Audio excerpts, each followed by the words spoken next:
Well, hello there. I hope you're having a great day, unless you work for RECO or happen to own iPro Realty, in which case I hope you get stung by a wasp today, right in the face. All right. And for anyone who's a little confused right now, I was not in the know. I am referring to a scandal that has been all over the news lately, where it was discovered that over $10.5 million had gone missing from the trust account of a large GTA brokerage. The iPro scandal has raised questions of whether Ontario's real estate watchdog RECO needs to be overhauled or even dismantled. Right? And as you can probably imagine, I have a few thoughts on all of this. So stay tuned because we're going to tell you all about it. And also we'll let you know how Ottawa's real estate market fared this August. Yes, ladies and gentlemen, we've got all that and more coming your way in this September 2025 Ottawa real estate market update. Let's go.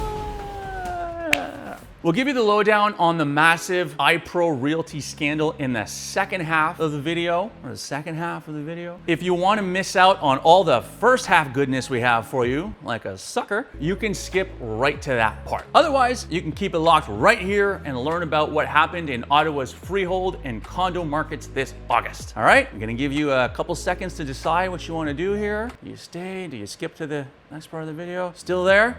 All right, congratulations, you make good decisions. Now, let's get into those August stats, shall we? Of course, we're gonna kick things off like we always do, and that would be with the freehold property market. So without further ado, let's get those August 2025 freehold sales stats up on the screen for you in 1, 2, 3. There they are. There they are, I don't know, somewhere on the screen. All right, so we have a few interesting data points here. For the month, we sold a total of 773 freehold properties in Ottawa. And usual reminder here that freehold essentially refers to any home that is not part of a condominium corporation. And 773 freehold sales can be viewed in a couple of different ways. On one hand, that's one hand, it's the highest August total we've seen in the past 4 years, right? So in other words, this was the most sales we've seen in August since the peak. On the other hand, that's another hand, pre-COVID and before the peak, a typical August would see us sell between about 900 and 1,000 freehold homes here. So a fair bit more than what we did this month. Now, I've talked about this before, but I view the end of the peak here, so like July, August 2022, as the start of a new era for Ottawa real estate. And one of the defining characteristics of this new era that we're presently in is lower sales volume compared to, of course, the peak, but also compared to the years that came before the peak. And of course, that mainly just has to do with the significant decrease in overall affordability since pre-COVID times. Pre-COVID times, there we go. I never know which is left or right on camera. Affordability. Speaking of affordability, the average sale price of a freehold home here in August was a little over $797,000. And that, ladies and gentlemen, is the highest average sale price we've ever seen for the month of August in Ottawa. So affordability not getting much better, but this is obviously great news if you own a home. Now, if you remember last year, 2024, our spring market was similar to this year's spring market in that they were both good spring markets, but they weren't like red hot by any means. Right. Sales volume in both those spring markets was on the low side, but prices were very solid in spite of being below peak levels. But then in the second half of 2024, we started seeing very strong historical average sale prices month over month. I think we saw something like 4 monthly all-time high averages over the last 6 months of 2024. And of course, I know it's a small sample size and everything, but seeing our August average this year just blow past last year's all-time high is making me think we may end up seeing a similar trend in the latter half of this year. And the way I look at all this is that, to me, over the last couple years, it's felt like the floor on prices has gone up more than the ceiling. And so I think that's something that's really worth keeping an eye on in the months to come. Now, let's chat inventory, which is Ollie. Supply and demand. He just says words. He's just throwing out words. Emma, do you agree? Yeah. Okay, all right. They're just saying words. All right, so inventory. Inventory, which is a stat that looks at the relationship between supply and demand. So you had two of the words there, right? Inventory, which is a stat that looks at the relationship between supply and demand, went up in August. Started August with 3.24 months of freehold inventory, and we ended it with 3.55 months of inventory. It's like a 10-ish% increase. And what that means is that for August, freehold supply outpaced freehold demand. Now, there are three things worth noting about our August inventory levels. First, at 3.55 months, our current inventory levels are at the highest they've been at any point in 2025. Second, in spite of what I just said, on the whole, 3.55 months is not a high level of inventory, right? In a balanced market, we'd expect to have between 3.5 and 5.5 months of inventory. So we're like literally just barely out of seller's market territory here. And third, seeing inventory trend up at this time of year is totally normal. In a typical year, inventory levels start to drop as we enter the spring market, and then they tend to start rising as we exit spring and enter the summer and fall markets. And then typically sometime around November or December, we'll see inventory levels drop again as unsuccessful sellers, not my sellers, but unsuccessful sellers begin to remove their properties from the market. So what that all means, if you're a buyer right now, is that there aren't a whole lot of great deals out there, but at least you have a little more choice, right? And it's also worth mentioning that today's fair price often ends up looking like a great deal a few years down the road. All right, throwing a few extra little pearls of wisdom your way this month, but wrapping up the Freehold Stats here, our sales to new listings ratio for August was at 56.8%, and our average time to sell was 35 days. Both of those are indicator stats, and much like inventory, our other indicator stat, the sales to new listings ratio and average time to sell for August fell into balanced market territory, but both were much closer to the seller market side of that spectrum than the buyer market side, right? So on the whole, Ottawa's freehold market right now is in a balanced state, but it's still kind of teetering on the edge of being a seller's market. And I'm repeating myself from previous months here, but it's important to note that whether you're a buyer or a seller, the type of market you find yourself in will depend on factors like neighborhood, price point, property type, etc. So it is important to get granular with this stuff when you're on the market. And that all being said, while there are a lot of different ways to break up the freehold market into segments, I think no matter how you do that right now, you'd be hard pressed to find a segment that is currently in a buyer's market. Cool? Cool. That'll do it for Freehold this month. I hope you had fun. Ollie, Emma, did you guys have fun? All the time. Ollie had fun. Okay, good. Now that we got that out of the way, let's go over the condo stats before we tell you all about the massive fraud that was uncovered at iPro Realty earlier this month. All right, so let's get those August 2025 Ottawa condo sales stats up on the screen for you in 1, 2, 3, boom.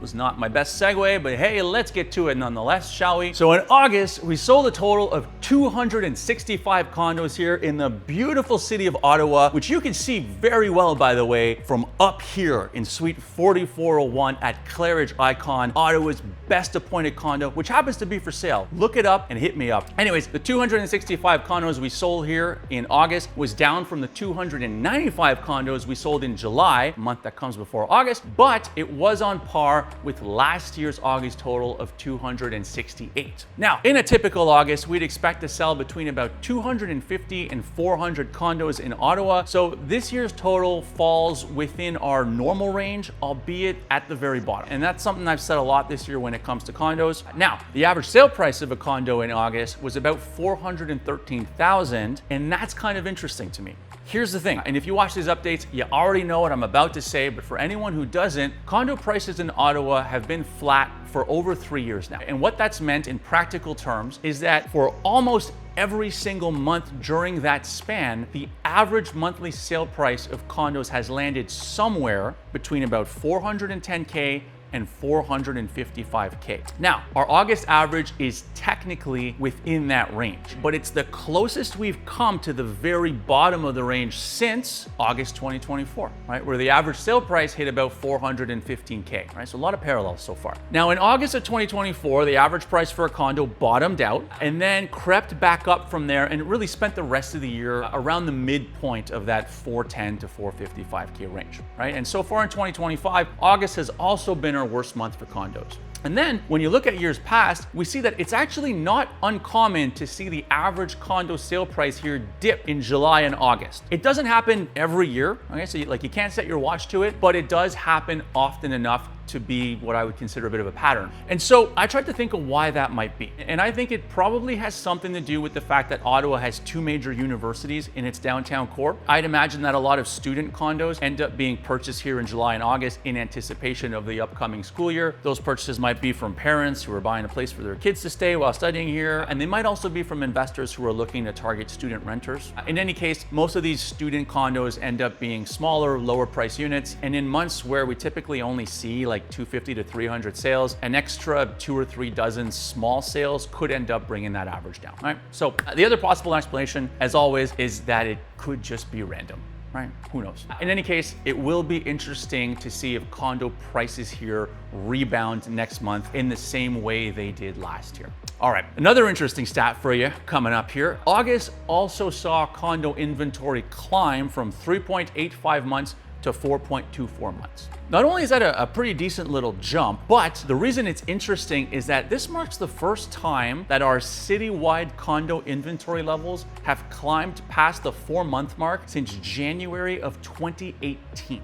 So it's been a long while since we've had this much condo inventory for sale in Ottawa. Now, in spite of that somewhat shocking stat, 4.24 months is by no means like a crazy high total. It's firmly within balanced market territory. And actually, it's still a little closer to the seller market side of the spectrum than the buyer market side. All in all, if you're a condo seller, this number in a vacuum is fine. But in a bigger picture sense, you're not loving the way things are trending right now. Our two other indicator stats, sales to new listings ratio and average time to sell, came in at 50.9% and 45 days respectively in August. Both of those figures fall right around the midpoint of the range we'd expect in a balanced market. So Ottawa's condo market on the whole is in a state of almost perfect balance right now, but and it's a big but, and I cannot lie, the downtown apartment style condo market right now is very much a buyer's market. If you're selling a standard 1 or 2 bedroom unit in like a B- to A- downtown condo building right now, you have to price it to be great value if you want it to move. No one is gonna pay like 5% above market because you have some cool accent wall with like a fucking guitar on it or some shit, all right? And if your building is less than a B-, you're in for a tough time, right? Almost no matter what. So more than ever right now, sellers of those downtown condos should be speaking with agents who'll be able to advise them on all of their options. Like, does it make sense for you to sell right now? Would you be better off keeping the unit as a rental for a while? What are the pros, cons, risks, and important considerations of each scenario? How does that impact your next move? What about tax implications, et cetera, et cetera, et cetera. So this isn't the time to hire your part-time realtor cousin who's only done like 2 deals out in Limoges or whatever, right? It's actually never a good time to hire that person, but I digress. Anyway, we're gonna wrap it here for the stats this month. Now, let's talk about one of the literally the biggest news items to hit Ontario real estate in a very, very long time. And of course, I'm referring to the iPro Realty scandal. Before we dive into this massive iPro Realty scandal, I want to just say that obviously this is a huge deal and it's going to end up being a major black eye for organized real estate in Ontario, fairly or unfairly. That's not something I take lightly, unlike the people at RECO. And it's also important to note that the facts of this case are still coming to light. So we're getting new information on this case almost daily. It's very possible, even likely, that by the time you watch this video, new details will have come out, okay? So for what it's worth, everything we're about to tell you is based on what was known around the time of September 2nd, 2025. Okay? If you think of this whole mess as like one big puzzle, what we know for sure is that we're still missing quite a few pieces, and we're also not quite certain yet how the pieces we do have all fit together. With that being said, here is what we know so far. iPro Realty was an independent real estate brokerage that had been operating across the GTA since 2016. The founders and owners of the brokerage were 2 brokers named Rui Alves and Fidel Colucci. Remember those names because they'll come up again. a lot. Now, in spite of being an independent brokerage, iPro's presence was huge in the GTA. They had a total of 17 offices and about 2,400 agents working for them. They were quite literally one of the largest brokerages in all of Ontario. And just to give you some added scale, the largest brokerage here in Ottawa has something like 500 agents working there. So to have 2,400 agents across 17 offices is truly massive, even by GTA standards. So that's iPro, again, owned and operated by Alves and Colucci. The other big player in this story is an organization known as RECO. That's RECO, and it stands for the Real Estate Council of Ontario. Though, at this point, they may want to consider changing that to something more appropriate. I'm thinking like the Really Effing Corrupt organization, or maybe like Regulators Enabling Crooks Ontario. Something like that. I digress. So RECO's job is to regulate the real estate industry in Ontario on behalf of the provincial government. In a nutshell, RECO is essentially Ontario's real estate watchdog with a number of mandates, the most important of which is protect consumer interests. And then at the very top of RECO is the registrar, right? And that is essentially the lead watchdog, the person in charge of overseeing all of these checks and balances. It's the RECO registrar who ultimately decides on disciplinary action when an agent or a brokerage in Ontario is caught breaking the rules, right? You still follow? Okay, now the other thing I want to quickly explain before getting into the details of the case is how brokerage trust accounts work at a very high level. In Ontario, every single brokerage, no matter the size, must hold all consumer deposits in a regulated trust account. Whenever someone purchases a home here, the contract will include a monetary deposit to be made by the buyer once both sides have come to an agreement. The amount of that deposit is something that the buyer and seller will negotiate, like along with all the other terms in the deal. And that deposit serves as a guarantee of completion from the buyer to the seller, right? In other words, the buyer is promising to follow through on the terms of the accepted agreement at the risk of losing their deposit. Now, the buyer doesn't pay the deposit directly to the seller because that would be far too risky. Instead, in 99% of cases anyway, the buyer will pay the deposit to the seller's real estate brokerage, aka the listing brokerage, right? And that listing brokerage will hold the money in its trust account and will only release it to the seller once the transaction has successfully closed. And the whole idea of a brokerage trust account is that it's a bank account that is heavily regulated. It can only be accessed by a select few trustworthy people, and it can only be used to hold deposits for the purpose of completing real estate transactions, right? And most importantly, a trust account is an account where every single dollar must be accounted for at all times. And this is where RECO comes in. One of RECO's primary functions is to ensure that brokerages are not misappropriating the funds in their trust accounts. And RECO does this, in theory, by periodically auditing every brokerage's trust account in order to ensure that all of the money that is supposed to be in there is in fact in there.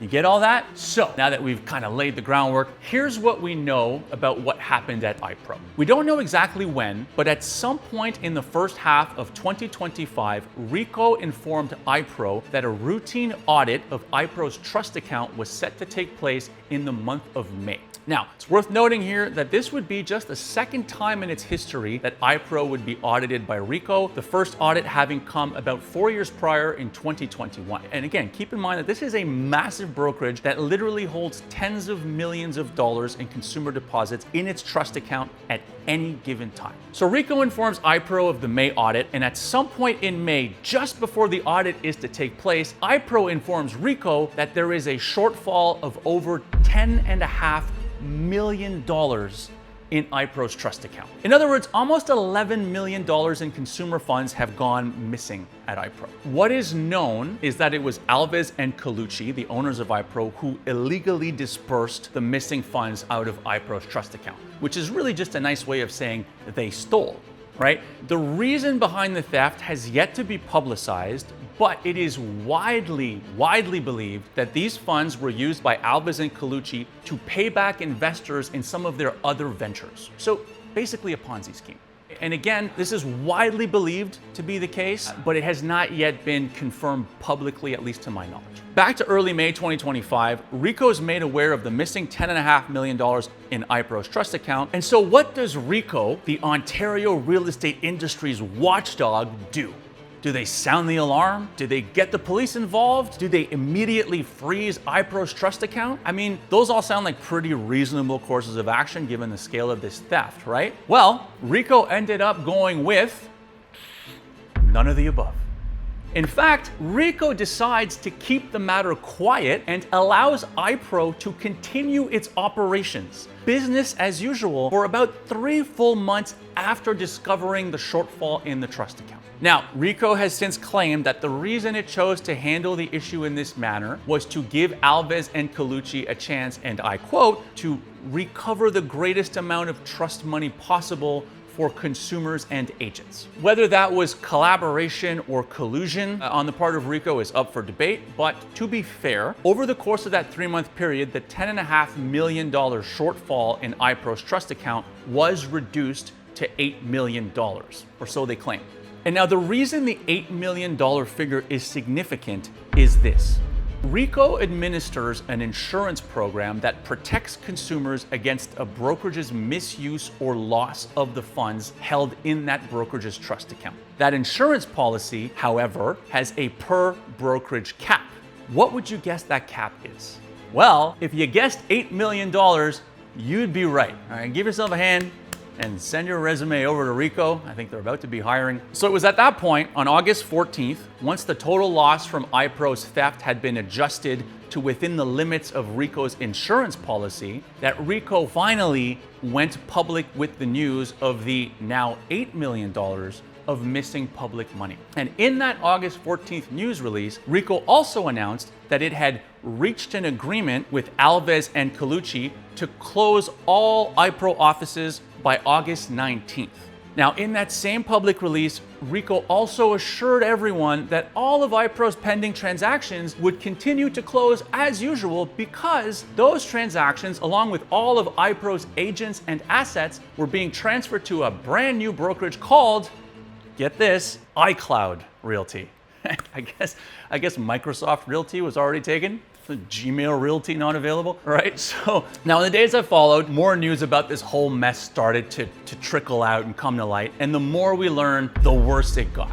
So on August 21st, the Toronto Star published a massive piece of investigative journalism about this whole scandal, right? And in that article, it was revealed that in exchange for Alves and Colucci's cooperation in transitioning iPro over to iCloud, RECO's registrar had agreed not to seek any charges or take any further administrative action against them. You heard that correctly. These motherfuckers didn't even get so much as a fine for their action. Their only punishment was that their broker's licenses would be permanently revoked. And so let me pause here to just quickly say that if anybody wants to buy my real estate license for $8 million, please give me a call. I will even throw in this YouTube channel. You can have all these contact information, the whole thing, right? $8 million and it's yours, and the price is very negotiable. Motivated seller, all right?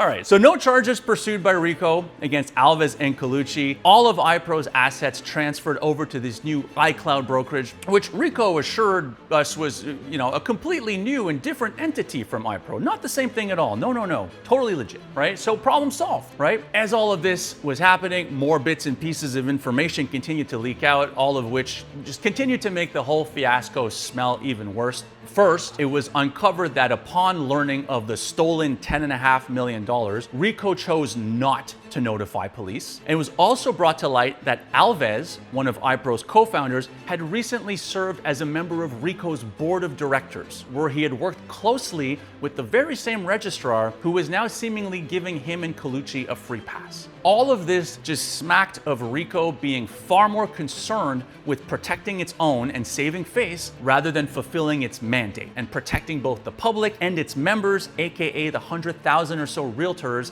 that RECO is also supposed to serve. And so, as you can imagine, the level of outrage over this just kind of grew and grew and grew. Every time a new piece of information came out, it just constantly just made the whole thing look even more corrupt. And so, in what appeared to be a last-ditch effort to save face and to quell the growing angry mob, on August 22nd, RECO announced that it was parting ways with its registrar, Joseph Richer. I guess he's Joseph Poorer now. Ha, sucker.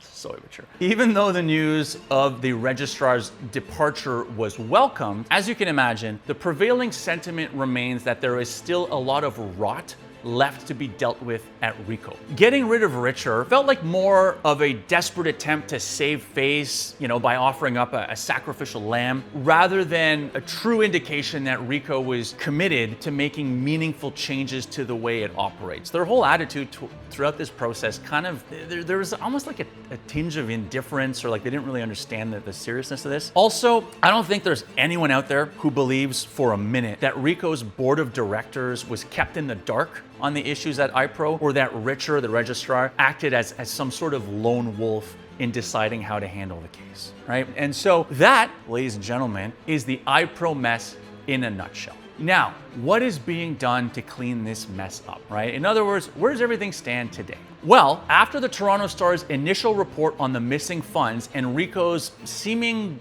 unwillingness to take the matter seriously and, go through the inconvenience of doing its job for once, a number of pissed off realtors and brokers, as well as a number of provincial associations and local real estate boards, began to petition Ontario's Minister of Public and Business Service Delivery, that's the minister that oversees RECO, to get involved. And all of our sternly worded emails must have worked, because in the days that followed, it was announced that the iPro case was finally being referred to Peel Regional Police. And then the government of Ontario also announced that it was launching its own investigation into RECO. They hired an independent firm called Dentons to conduct a full audit of RECO and its members. The government of Ontario also made it known that Dentons would report directly to the Minister of Public and Business Service Delivery, and promised that the audit would be, and I quote, broad in scope. And finally, the latest news is that the OPP will now also get involved in the investigation of the iPro matter. So this is finally getting the serious treatment that it deserves. And that's more or less where things stand right now. We don't know how long the police investigations will take, but Dentons is set to deliver the final report of their RECO audit at the end of October, which for most of us who actually care about this industry can't come soon enough. So we will keep you posted as this case develops, but for now, you're all caught up, all right? And before we wrap here, I want to leave you with a few final thoughts about this colossal mess. First, so I've seen a few bootlickers out there point out that, RECO has provided a number of, convenient justifications for the way in which it handled the iPro matter. They wanted to give the perpetrators a chance to restore some of the stolen funds. They wanted to make sure the 2,400 realtors, who had nothing to do with any of this, by the way, had somewhere to land. They were just trying to protect the public, et cetera, et cetera, et cetera. Right? Now, even if you buy all of that, I don't personally see how anyone can look at the information we have so far and defend the way RECO handled itself here. I think the best case scenario here is that RECO as an organization is just wildly incompetent and completely out of touch. And the worst case scenario is that they are rotten to the core. And so regardless of where the truth lies, I happen to think that a poorly trained monkey could have done a better job here. Sure, everything would have still ended up covered in shit, but at least monkeys are cute, right? Like you go to the RECO office and the registrar is just like this little chimp with a briefcase. I don't know about you, but that would help me feel at least a little bit better about this whole thing. Anyway, I don't know what the was that. Anyway, my second thought on all of this is the following, right? And all kidding aside, I want to be very careful and very clear here. As of right now, the only two people that are suspected to have been involved in the disappearance of the $10.5 million from iPro's trust account are Fidel and Colucci, right? The former owners of the brokerage. That being said, we don't know yet for sure whether Fidel and Colucci were truly the only two people involved in the theft, or whether anyone else at iPro knew about this. And so to allow a new brokerage that is operated in very large part by former iPro management to just pop up overnight and take over all of iPro's files and assets before we've completed a full investigation into iPro is fucking bonkers, right? And again, I want to be clear, at this moment, the only two people who we know for sure were involved with any wrongdoing are Alves and Colucci. That's it. It is certainly possible that no one else involved with iPro had any clue of what was happening, okay?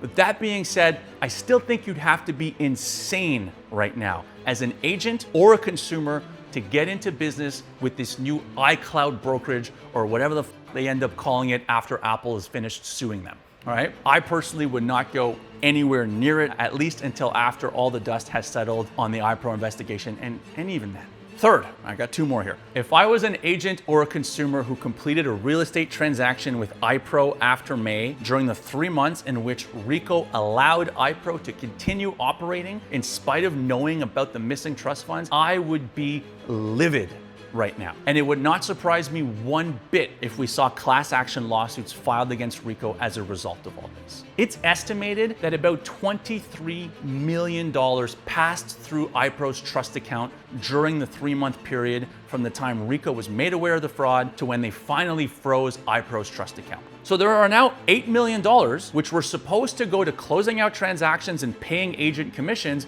that are frozen. And a big chunk of that money came into iPro's account during that 3-month period. And so sellers and realtors who are owed those funds will now have to submit a claim through RECO's insurance policy in order to hopefully get their money. And no one knows how long that will take, but I suspect it won't be fast. And one more quick tidbit on that for you. As mentioned, RECO's insurance policy covers against a brokerage-wide loss of $8 million, but it sets a maximum of $200,000 per claim. So if any of the individual deposits in iPro's frozen trust account exceed $200K, which certainly happens, by the way, especially in the GTA, the people to whom that money is owed will almost certainly be unable to recoup the full amount. There's already a lot of talk about how the people who have claims can only expect partial payments in any case, right? So imagine being someone who made like a $500K deposit with iPro in, say, July of this year, right? Like, ugh.